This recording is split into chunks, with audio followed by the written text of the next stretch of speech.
But with cult trauma, it's very relational trauma. Uh, I don't know if you've heard of Alexandra Stein, but she's done research around the nervous system and cults. And how she frames it is that you can go into a cult with what's called secure attachment, and you're going to come out of the cult with disorganized attachment because the cult is structured in such a way to rupture relational bonds. So everything that they're doing in a cult is to get you in a nervous system state that you're dissociated, that you are constantly in that state of hyperarousal and collapse. So where it's kind of like what happens when you're in an abusive relationship, right? It's the same sort of nervous system rewiring that happens relationally. The person that you feel safe with is the same person that's harming you.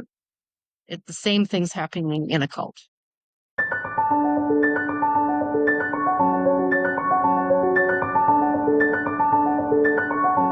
I ask you a favor? If you like this video, please hit the like button. And if you love this content, please consider subscribing. That helps us get the message out to many more people. Our next guest today is Sharon Stopforth. She is a social worker in private practice and has been a counselor for 25 years. Sharon specializes in trauma and has training in somatic experiencing and integrative body psychotherapy. Sharon is passionate about helping clients recover from early childhood trauma using somatic approaches to healing. Sharon is a cult survivor and has a passion for racing her muscle car on the track and loves to push her limits and to see what she's made of. So welcome, Sharon. It's so great to have you here today. Thank you. I'm glad to be here. I understand, Sharon, you shared a little bit with me in our pre-interview. You were in a cult for 4 years called Training in Power. So what can you tell us about that? How'd you get involved with that? So I got involved with it just when COVID hit. So this was like 2020. Um, and I was approached by a friend of a friend. Um, so I'm a counselor, and my friend also, she's a counselor. And her friend is a psychologist, and she's quite a prominent psychologist in Calgary here. She's been in practice for over 30 years. And she was kind of a colleague of mine as well. Because her and I had, like, I'd taken a course with her one time. And also, she used to be the chair of a women in psychology group I used to be a part of, which she did maybe for a year or two when I joined. She'd already been doing it prior to that before I joined. Um, and so we kind of were in similar circles as well. And so at my friend's birthday party, she approached me and she just kind of said, "Oh, there's this training. I think you would be a good fit. Why don't you come and check it out?" And I was like, "Oh, okay, well, maybe." I didn't say yes then and there, but my friend had another social gathering. It was, I don't know, maybe a year later, something like that. And then again, she approached me. Um, and then she said, "Oh, well, I'm actually teaching a course right now that I think you'd be a good fit. I'd like for you to come and be part of it." And I thought, "Yeah, okay, sure, why not? I'll check it out." And I trusted her because she's, a friend of a friend, and I knew her. She had a great reputation. She has a great reputation in Calgary as a psychologist. Um, so I really just kind of was under the assumption that whatever she was doing would be legit, right? Um, and I mean, she did tell me that it was like um, a group for self-improvement and in terms of like uh, kind of what the title of the group is, Training in Power. So you're increasing your personal power in your life, and so there's just going to be different techniques that you're going to learn and how to do that. And so I thought, oh, okay, sure. I've got lots of experience in my life already with spiritual practices and all sorts of wellness practices. I already had years of exposure to and practice with. So I thought, okay, let me check it out. I'm always open to new things. So that's kind of how I got started. We met in person. It was the level, you start with at level one. And we met in person right before COVID hit. So I think I might have done 2 classes in person. And then we had to switch right away to online um, because of COVID. And so they had never taught anything online before this cult. Um, so we were kind of guinea pigs that way too. And I was her first student that she had ever taught in uh, for this training that she was doing. So yeah, that's how I got started. That's how I got initiated into a cult. Okay. So far it sounds pretty harmless. I mean, training and power and, in a kind of a new age thing, it sounds like that you're going into. So tell us the journey that you went down to realize that, oh, this might be a cult. Take us down that road. Well, that took some time for me to figure out, but there were certainly red flags along the way for me. So the cult has 22 levels in total. So, and between each level, uh, you would you would do a training, whatever. It would take 4 weeks of 4 hours to do, and then after that, you had to put things into practice. So you'd have to do your new meditation, and you have to use your tools that they were giving you. And then you'd have to wait a certain amount of time before you could go on to the next level. Usually about 8 months was typical to go on to the next level. And then when you got to that time, if you had kept up your healings, which you're supposed to do, I think after level one, uh, you had to do one healing a month or something like that. And then they also wanted you to attend what were called focus meetings, which was kind of like a group meeting.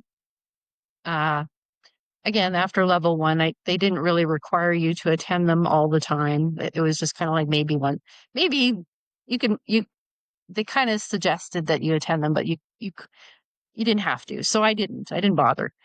Um, and so I kind of lost interest, after the level one training. But about a year later, um, the lady who did the level one training with me, her partner was a higher up uh, in the cult. I think she was at the time I met her a level 18, and she was running a level two training. So she approached me and said, "Hey, I'm doing a level two training. I think you'd be great for that. Why don't you come and join?" And so she said, "We'll do a refresher. It's been a while since you did your level one." So we did the refresher, and then I had to do what was called a clearing. So she had to do the clearing on me. There were 2 parts to it. One where she cleared the aura, like my chakras and my aura. And then she also did one where she was reading these cards that were kind of just telling what the themes were of my childhood that were blocking me, basically. So she was trying to clear that. And so after we did that, then I went into the level two training. And so it wasn't until I got into level two that I started to take it more seriously. And that's where I met my good friend at the time, Paul. And out of the 4 of us that were in that training, only the 2 of us went ahead and continued on. And so the requirements got a little bit more with respect to how often we were meeting. So we had to meet twice a month to do our healings. And we could only miss a few focus meetings over the course of the year. And so he and I, we just kind of pledged, like, we're going to do this. Like, let's support each other. Let's do these healings. Let's uh, stay committed to this process. So what we were doing in the level two healings were called past life regressions. And so uh, it involved clearing all the different chakras, and you would get uh, different past life readings for each chakra, and then you clear that. But they would take a long time. Like they were quite a commitment. I think it would take us at least half an hour each to do one of these past life regression healings. And And so I had to attend these focus meetings more often. And really what they were group confessionals or and they try to do group counseling with you. And so somebody would facilitate the meeting, and then there would be helpers. And these helpers would just kind of try to clear your energy, but also you'd bring up what you were working on that month. They'd give you what was called a focus, something to focus for the month. And then you would talk about, you know, how that went for you for the month and what came up. And then they would just help you with it and uh, do a clearing. But they'd always uh, try to dig into your trauma. And I remember, because I'm a counselor, I was like, what are these people doing digging into people's traumas? Like, they have no business doing this. But I thought, okay, you know, this is it's a spiritual thing. So, you know, maybe, you know, there's a part of this that I need to kind of uh put aside, I guess. So that was kind of like my first real red flag where I was like, wait a minute, this doesn't feel right. Um, but you get used to it. And my friend and I were like trusty healing partners, and we were committed. And I we did our level 2 clearing, and we got into level 3 together. And we met a few other new people and healing partners. But Paul and I stayed very consistent. Like every week we would, and then that was the other requirement. When you finished level 3, you had to go every week to do your healing, and you couldn't miss any more focus meetings. Um, and so at level 3, we were doing like shamanism type stuff. So you were just kind of, you were learning about how to be a warrior, a sorcerer, that kind of thing. We were going according to the Castaneda books. You're required to read these Castaneda books in between each of your levels. But for level 3, we had to read one of his books that was more closely associated with what we had learned in that particular level. Um, and so, uh, yeah, that's when it really started to get more committed for myself and my friend. And our friendship was really like we became best friends actually at the time. Um, and and so the other thing that was kind of weird, another red flag, um, for me was after each level, so even after level 1, they would tell you that your vibrational frequency would increase by an enormous amount because of the co-leader had these trainings that uh, would allow you to increase your frequency because she had these special abilities that she discovered. And I'll get into that in a minute. But after level 1, they told you that your vibrational frequency was the same as somebody who had was a cloistered Tibetan monk for 21 years. And then after level 2, they said your vibrational frequency increased to a shaman who had been practicing for 40 years. And then after level 3, your vibrational frequency increased to a shaman who had been practicing for 70 years. And then, and so I remember thinking to myself, that's a little extreme, like really, we're accelerating that fast in 4 weeks. But of course, that's when the cult leader, they would always praise her and talk about how she had these amazing gifts um, and every now and then she'd kind of pop in, whether it was in a training or whether it was in a focus meeting, where she could just kind of show off some of her skill sets, that she was this advanced psychic, right? We were all developing our psychic skills, and but yeah. So, anyways, but the other thing too was one time I remember her coming on, and um, this one lady, she just was sharing she was having some health problems. And so Faye is the name of the lady, tries to help by doing whatever energy work to help her with her kid. I think it was her kidney or something like that. Um, And she said, "Oh, it seems to me like you were kicked by a mule or a horse, in that, when you were younger or something." And the lady's like, "No." I was like, "Yeah, okay." You really know what you're doing, do you? So, there was just little things along the way where you just kind of, or at least I did anyways, was just like, something's not quite right here. But I didn't really notice things that were too strange. Because like I said, from my background, stuff on auras and chakras and meditation and all of that stuff, past life stuff, I've had exposure to that and lots of experience with those things through different other modalities. So it didn't seem odd that way. But when I reached level 4 is when it kind of got weird. And then this is when, if you went into level 4, you could do what was called the fast track and become a teacher or work towards your teacher training.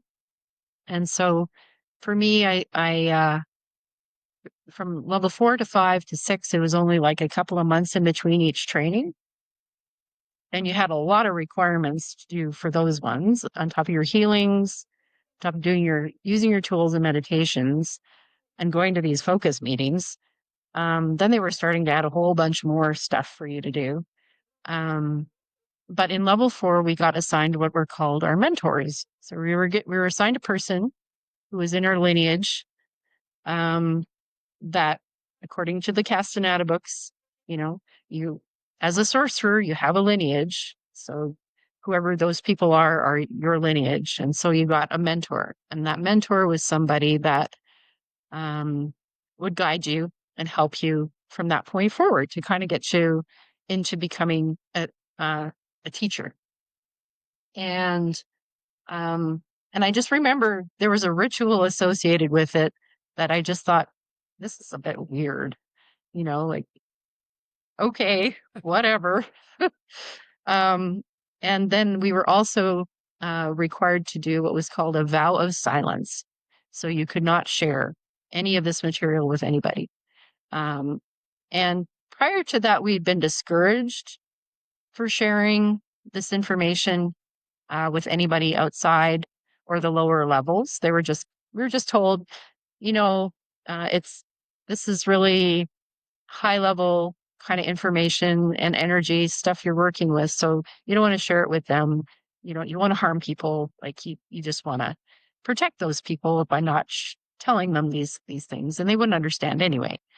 And but when you got to level 4 and you had this vow of silence, it was like, oh no, like this is sacred knowledge now.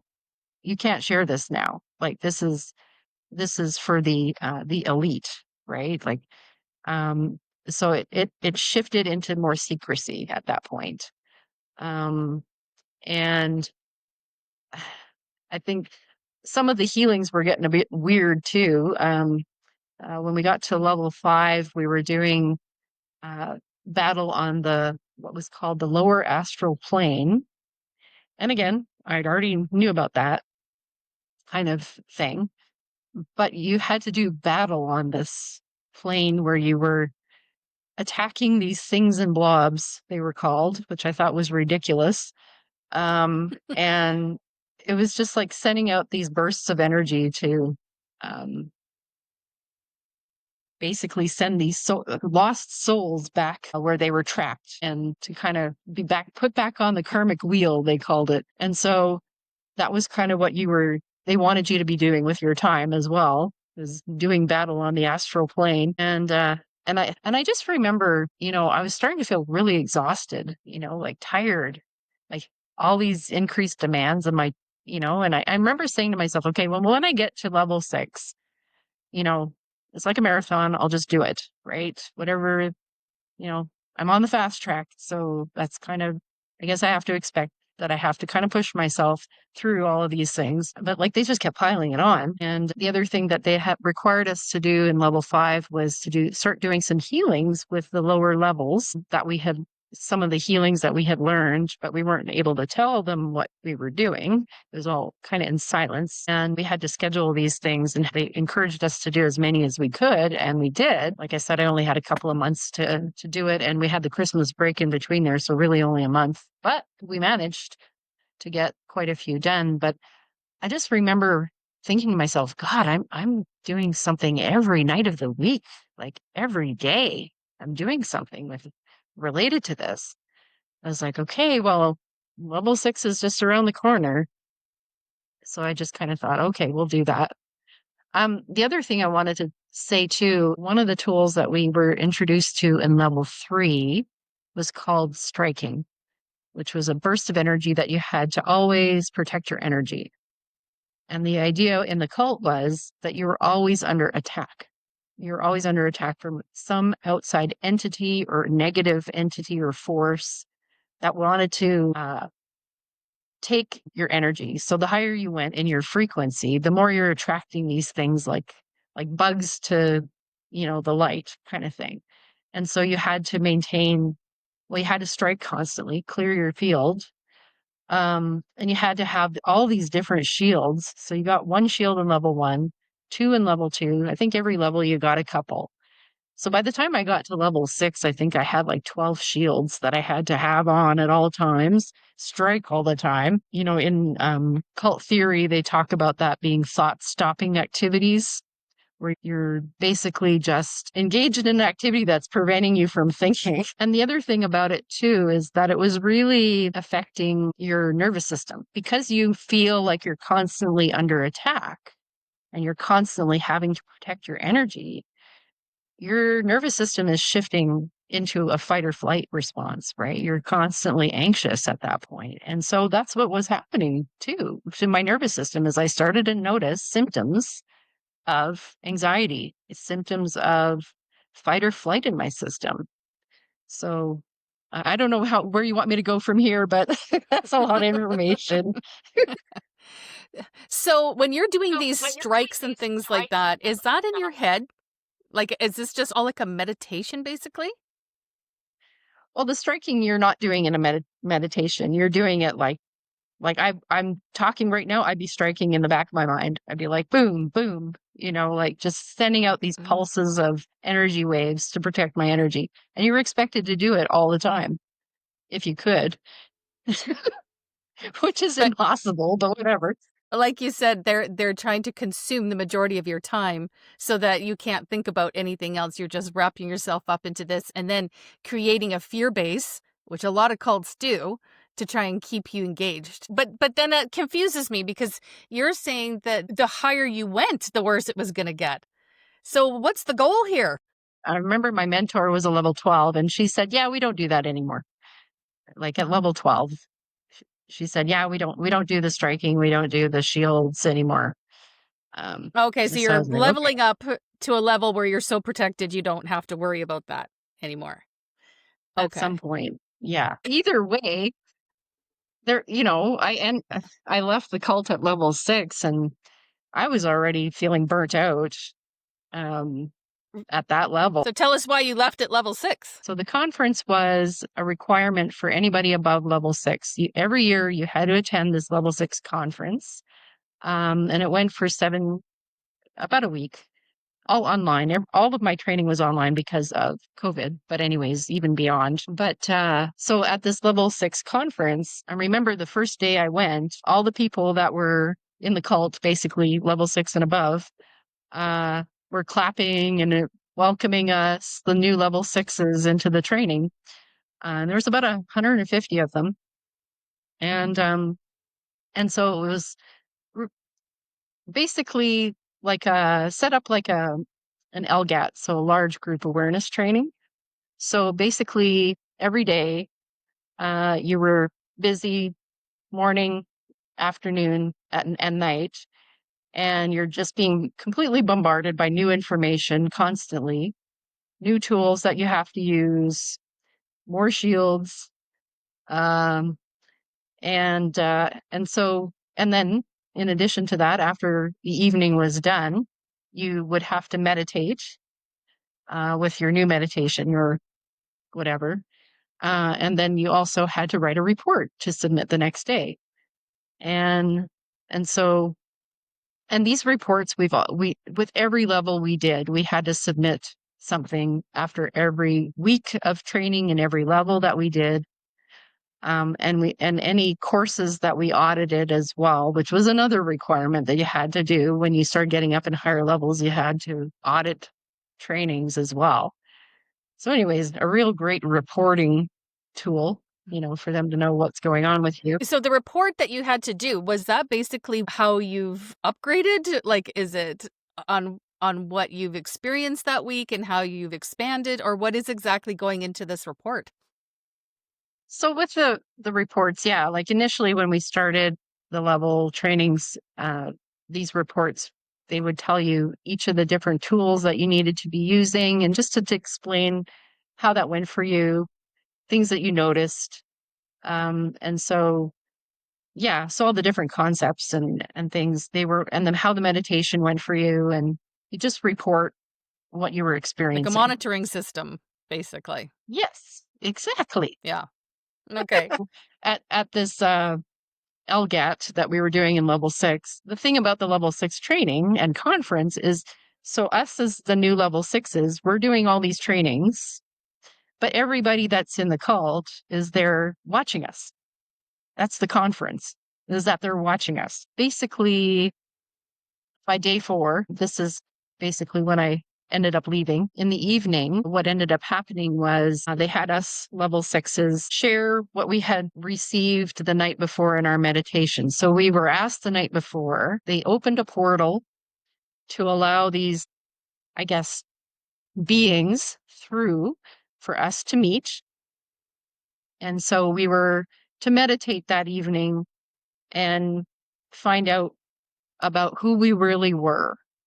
They use that phrase a lot in the training. We shared that the next evening with the group, what we had seen in our meditations. And we also shared the reports that we had submitted for the 4 days prior.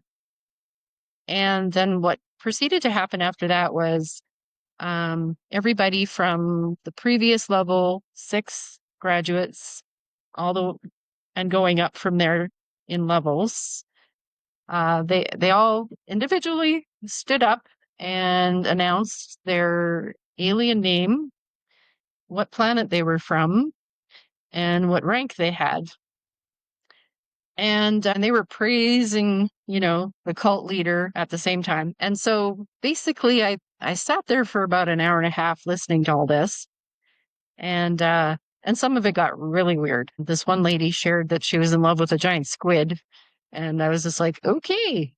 And after an hour and a half of this, I was so tired, first of all. And I was just like, this is going to go on all night. And I thought to myself, this is a cult. Like, this is a cult. And I got off Zoom. I went to bed. And they, it must have caused quite a stir, because I got lots of emails and phone call messages from all sorts of, well, my cult friends, and my recruiter, my mentor, and even the cult leader herself called. So what did you say to them? I didn't. I said nothing. I blocked Oh, them okay. all. I was like, I'm in a cult. Like, I need to run for the hills here. Like, I got to get the hell out of here. Wow, that would be a shocker to see that's so. Were they claiming that your cult leader was from a certain planet and she was recruiting other people from other planets, or what So, was it? Do so you know? I found out more afterwards, because there's an ex-members site for this group, Oh, and some okay. really good information there about other people who stayed in longer. And basically the next day, apparently, the cult leader Faye gave the origin story, and the origin story was basically that we were all aliens that came to the Earth uh, to terraform the Earth and turn it into an Eden planet. And we were all assigned different roles to terraform. And which by the way goes totally against the geologic record, just scientifically. But so anyways, there were 3 waves of us apparently that came as aliens, and we all got a virus and died, and it wiped out every new phase of aliens coming to create this Eden planet. So we all decided that we were going to seal the portal and not allow any other uh, aliens to come through. And so basically, Faye was one of the few humans because she was able to tap into above the earth plane knowledge beyond Jesus, beyond any you know uh, prophet or anything. She was able with her by raising her vibrational frequency to such a high level that she gained access to this knowledge and was able to uh, allow us to through her system possess or build this energy up ourselves and then also access this knowledge and these powers and things that we originally had. So that's the premise of the origin. And you're not allowed with any of your peers to discuss it after that. You can't discuss the origin story with anybody that's equivalent to you. You can talk to a higher up, but that's it. So yeah.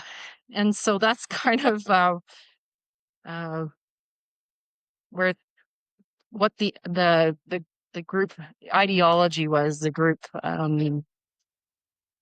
it basically answered all questions about everything, right? No more freedom of thought for you after that. So in a lot of like religions, you go in there because at some point there's a reward. They claim that that's what you're going to get, eternal life or something like that. Did this cult promise something to you guys as your reward for staying in? Yeah. What was it? Yeah. Apparently, if you got your vibrational frequency high enough, you can reincarnate as many times as you wanted. Like you were off the Oh, karmic wheel. Yeah. okay. So that was Hmm. basically salvation, right? Yeah. Right. Yeah. So it sounds a little bit like an MLM system, right? When you Well, think about this. yeah. But was there money involved? Like, did you have to pay for things? Was Faye Mhm. receiving a lot of money, do you think? Or was this just out of the goodness of her calling? I mean, I'm sure she made some money. I mean, it wasn't a huge cult. Um, it's not nothing like Scientology, but very similar in terms of the level structures and the whole alien philosophy. Um, Okay. I don't know about yeah, Scientology. I'd like to interview somebody that came from there sometime. yeah. Well, But okay. in Scientology, they wait till level, I can't remember. It's a really high level, to become what's called a clear and whatever. And then they do the alien reveal, and by then you're Oh, really embedded in the cult. Whereas for them, they kind of jumped the gun at level 6. Yeah, so the first level was pretty reasonable. It was like about $400 for the 4 weeks of 4 hours per training. So for me, I was like, oh, that's fine. Like I pay similar prices for other trainings that I attend and things like that and have in the past. But by the time you got to the level 6, the price had gone up quite a bit. So to pay for the conference and the level 6 training, I think it was about $1,700 to do that. But again, for a whole week and everybody's time and things like that, I've gone to conferences where something, same kind of prices as well. So it wasn't yeah. nothing like Scientology where they charge you hundreds of thousands. Yeah. But Oh, for some okay. people, I'm sure that was like a steep price. Right.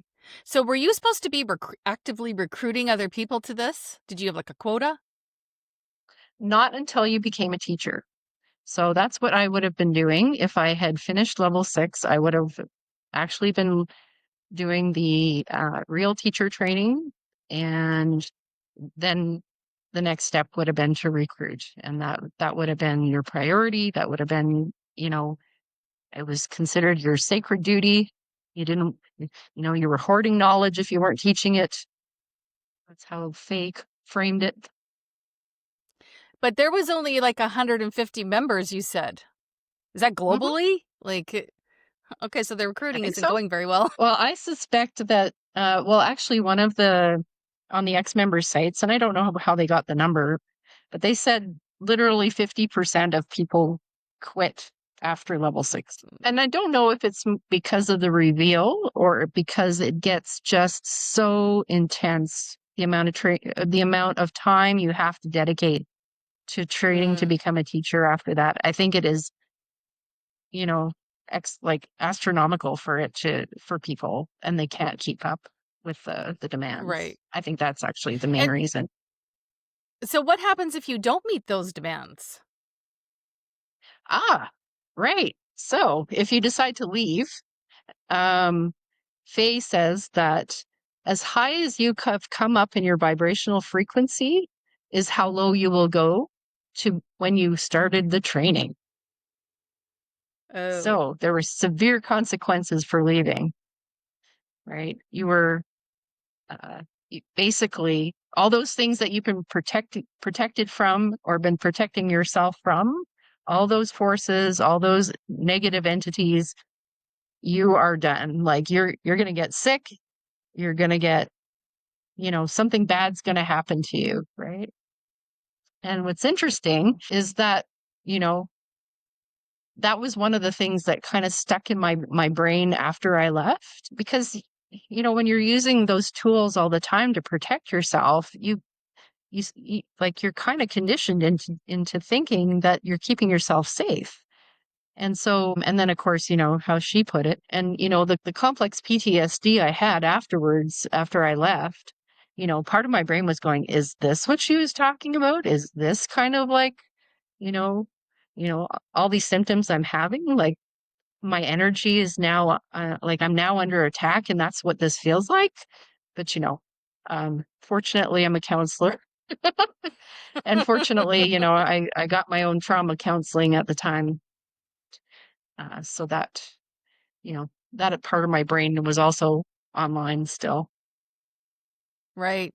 That's pretty common in a lot of cults to threaten in the sense of your own fear. Like, oh, if you step outside this, it is so dangerous out there. You're going to be attacked and it's going to be horrible and everything is bad out there. That's a very common teaching in I think a lot of high control religions. So let's start talking about your trauma recovery because you must have had a lot to work out here. So, how have you recovered from this trauma? Well, so I've been out now for just over a year and a half. And oddly enough, because I'm a counselor and I actually do trauma counseling, and I have well, I'm a counselor for 25 years, and I guess I've been doing the trauma somatic work since 2008. Um, and so I've used different modalities, have different training. So while I was still in the cult, actually, um, around September, so I left in February. Like I said, I was getting some symptoms of fight or flight in my body, and survival energy was starting to show up. And I knew what it was, but I'm like, oh, why is this happening? Right? Like, I mean, I thought it was because things between me and my friend, our friendship was shifting quite a bit because he was dating his mentor. Um, and that was really kind of changing the dynamics of our friendship. Um, being a cult, that's understandable what was going on there. But yeah, so I knew right away, oh, I better go see someone. I better go start seeing someone right away. And so I started seeing somebody in September, and I carried on seeing them, but I'd only get relief for a little bit. Like she would do what's basically table work or touch work with me, using Steve Terrell's approach. And I'd get a relief for a couple of days. I'd feel good. I'd feel, all stable. But then they would come right back. And I was like, oh my goodness, what's going on? Why is this happening? And I thought, oh, well, maybe it's my trauma from when I was younger coming up. And, maybe that's coming up right now for me to work through and deal with. Um, But then, when I realized it was a cult and I left, and that totally, ended my friendship with Paul, my friend, because he stayed. He continued on. And the friendship had to come to an end pretty well. We tried to stay friends a couple of months after I left, but that didn't work out. Um, and I believe that the cult was very much discouraging him from having contact with me anyway. Um, but and probably kept him so busy and he had no time. But yeah, with my trauma recovery, I'd say within probably the last 6 months or so, I feel like I've gotten my feet underneath me again, where I really feel like, okay, that survival energy is kind of subsiding. And even though I was functioning after I left, and even though I knew it was a cult and everything, I mean, I was hit pretty hard by ending my friendship with my best friend, and that really hit.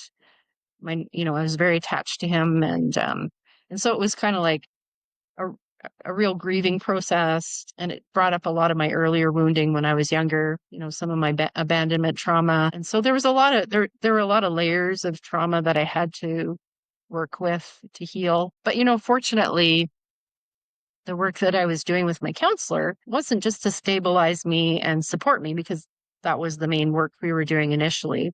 But now we're moving on to stuff that's really more foundational in terms of some of the early developmental pieces that we're working on now. That, I've done work on these things in the past, but I've never done this work like Steve Terrell's work before. So we're using that approach. And they've just learned so much more in this field since I've been in it.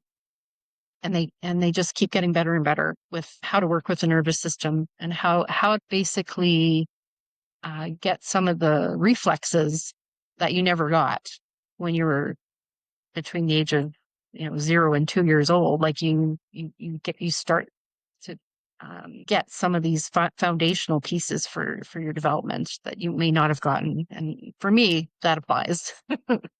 Yeah.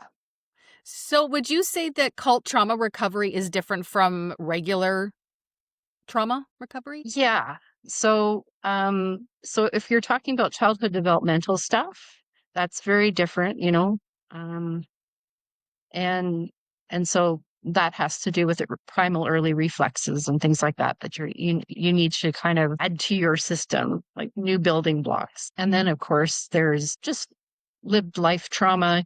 People have different traumatic events, so we do what's called in trauma recovery working with event traumas, where you're helping the person sort of get back their protective responses because they've been disrupted. But with cult trauma, it's very relational trauma.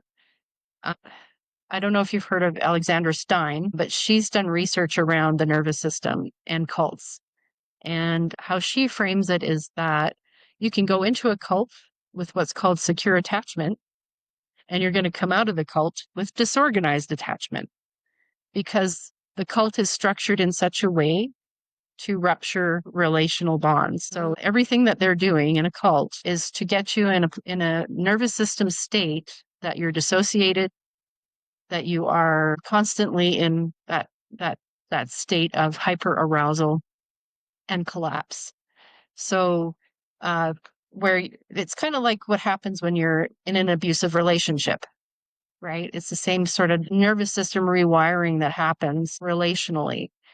The person that you feel safe with is the same person that's harming you. It's the same things happening in a cult. That I can totally relate to that, because within the Jehovah's Witness organization, they have a very big shunning policy. So if Right. you are removed or disfellowshipped, I think they've changed it to the word removed now, but you lose all your connections. So as soon as that announcement's made from that podium, no one is allowed to talk to you anymore. I've been out for almost 30 years, and I had very minimal association with my family.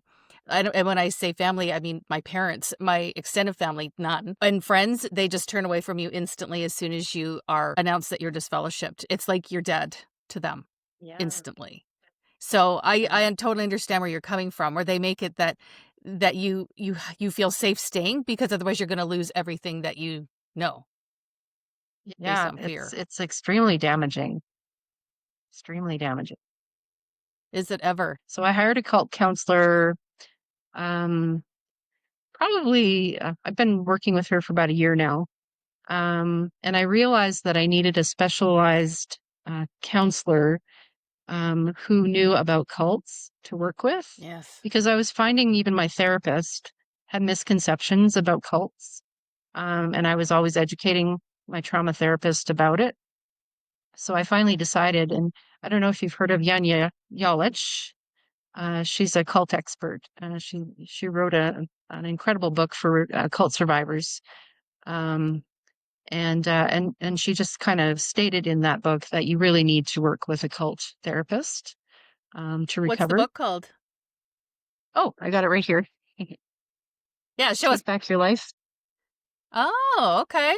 Oh, It's I actually have a fantastic. link to that on my website. So yeah, I brought on an additional therapist to work with me, and I'm so glad I did, because she even said, yeah, a lot of counselors do not have the training. They do not understand how to help survivors, and you need specialized training for this. So I do not work with survivors because I don't have that training. I don't know if I will at some point. I think there's certainly not enough of them out there either. There's Right. kind of a dearth of cult counselors, so it's been so helpful, because and the other thing about cult survival is that you come out of it and everyone around you is like, doesn't understand at all what you've gone through. And so it feels so alienating.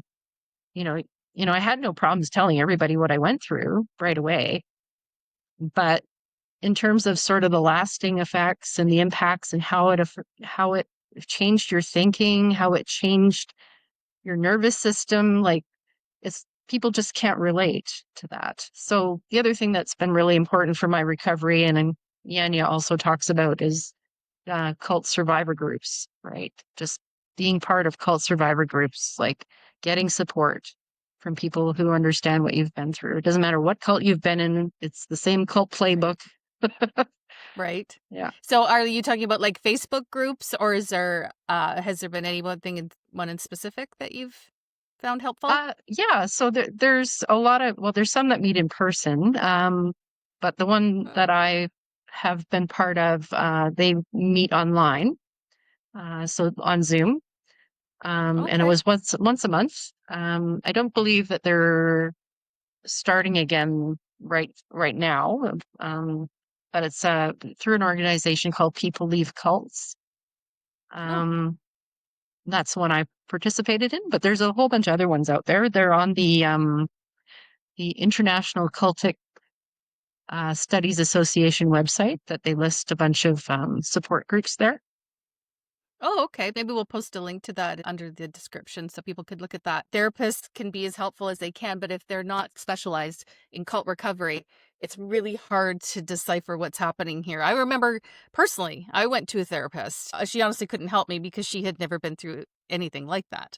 And I mean, I am not a counselor, I'm not a therapist or anything like that. I only have the experience of living through a cult too, but I want to help people be able to get to the right resources so that they can Yeah. get their help. So, for anybody that is watching this, what would you say would be the first step to do once they've left the cult? I think it would vary between, because some people don't know it's a cult.